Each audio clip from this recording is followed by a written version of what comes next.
Kimberley is a fascinating region of Australia. It has some of the most dramatic, rugged scenery and unique wildlife. It is one of those places that is truly special and it's been such a privilege for us to be able to visit.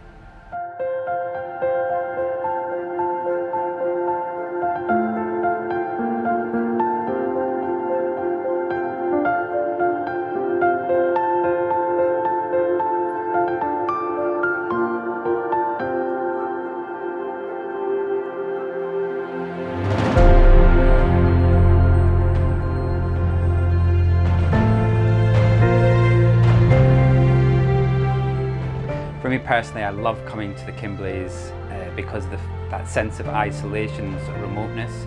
So many of the places in the world now are built up. You don't have that feel of being part of nature and being with nature and things.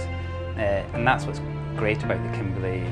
You're in that remoteness, you don't have any of those influences around, and it gives you that real sense of isolation.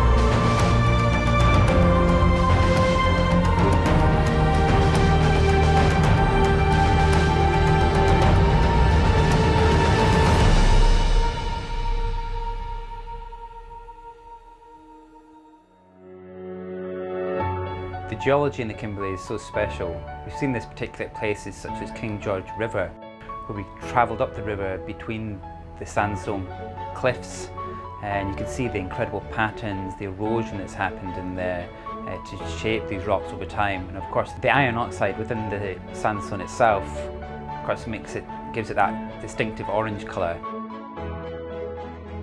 Later on, when we came down from the river in the evening, that evening light just accentuated it and highlighted that really intense orange colour within the rock.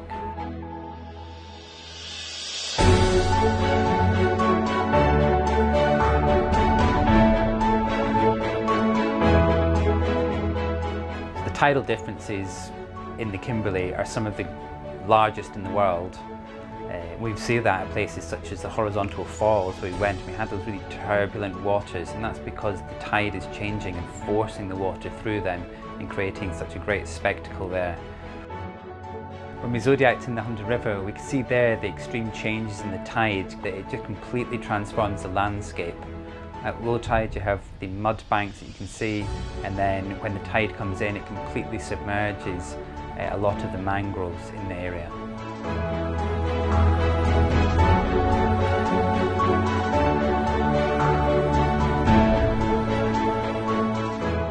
David Attenborough described Montgomery Reef as the 8th natural wonder of the world, and we really got a sense of that when we were there. With the tides dropping so fast, it creates this illusion of the reef rising up out of the water, which creates the cascading waterfalls all around us. And of course, with that reef rising up, that then attracts all the wildlife in. So we have birds such as the egrets that we saw. Experience that reef coming out and then the bird life coming in. It's just such a wonderful experience to have and to be able to enjoy.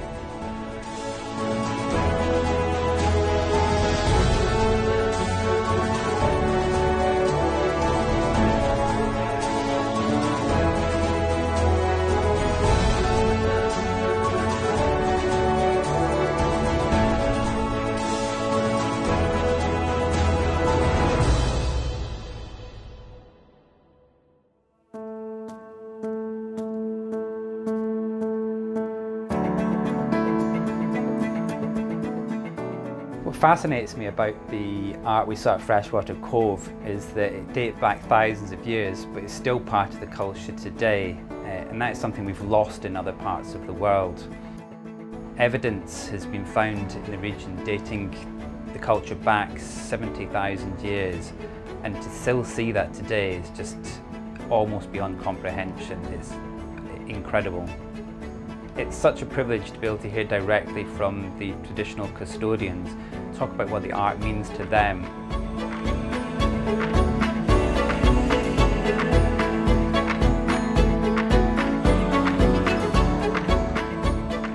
The rock art sites at Jar Island have a very special feel about them. You can almost feel the presence of the people there tens of thousands of years ago. And of course there we could see images such as the echidna, which is just fantastic, and then the people themselves. And in those people you could see the adornments, the tassels on them, you could see the movement in some of the peoples as well.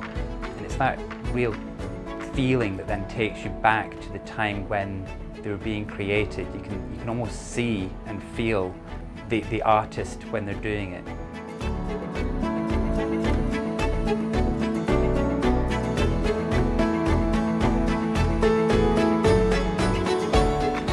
The Kimberley has such a unique array of wildlife.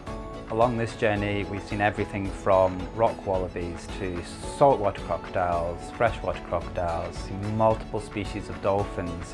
And of course at Ashmore Reef we saw various bird species. You have the frigate birds there, the noddies, the brown boobies, just such a great diversity of wildlife in the area.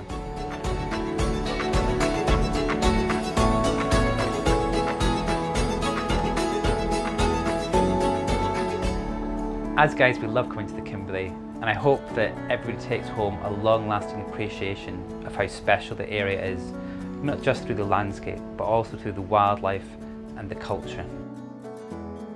The Kimberley really is a remarkable place.